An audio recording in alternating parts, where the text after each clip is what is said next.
શું તમે પણ સુકાઈ ગયેલા તુલસીના છોડને કચરો સમજીને ફેંકી દો છો? જો હા, તો તમે સોનું ફેંકી રહ્યા છો. આ વિડિયો પૂરો જોજો, કારણ કે આજે તમે તુલસીના એવા ચમત્કાર જાણશો જે તમારું નસીબ બદલી શકે છે. શાસ્ત્રો મુજબ સૂકી તુલસી ક્યારેય ન ફેંકવી જોઈએ. જો તમે તમારા ગળામાં તુલસીના લાકડાની માળા પહેરો છો, તો અદ્ભુત આધ્યાત્મિક શાંતિ મળે છે અને મન પ્રસન્ન રહે છે. આગળના ફાયદા જાણીને તમે ચોંકી જશો. જો માહિતી સારી લાગી તો વિડીયોને હમણાં જ લાઈક કરો અને ચેનલને સબસ્ક્રાઇબ કરો, જેથી આવા ભક્તિમય વિડીયો તમને મળતા રહે. વાસ્તુ ટિપ: સૂકી તુલસીને તમારા ઘરના મંદિરમાં રાખો. તેનાથી ઘરના તમામ વાસ્તુ દોષો દૂર થવા લાગે છે. ગરીબી દૂર કરવા: એક લાલ કપડામાં તુલસીનું લાકડું બાંધીને મુખ્ય દરવાજા પર લટકાવી દો.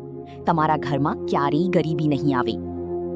ગ્રહ શાંતિ: હવનમાં સૂકી તુલસીના લાકડાનો ઉપયોગ કરવાથી નવીનવ ગ્રહો શાંત થાય છે. મહાપુણ્ય: સૌથી મોટો ચમત્કાર, જો તમે તુલસીના લાકડામાંથી વાટ બનાવીને ઘીનો દીવો કરો છો, તો તમને 1 લાખ દીવા પ્રગટાવવા જેટલું પુણ્ય મળે છે. તમારા ઘરના આંગણે તુલસીનો છોડ છે કે નહીં, તે કોમેન્ટમાં જરૂર જણાવજો.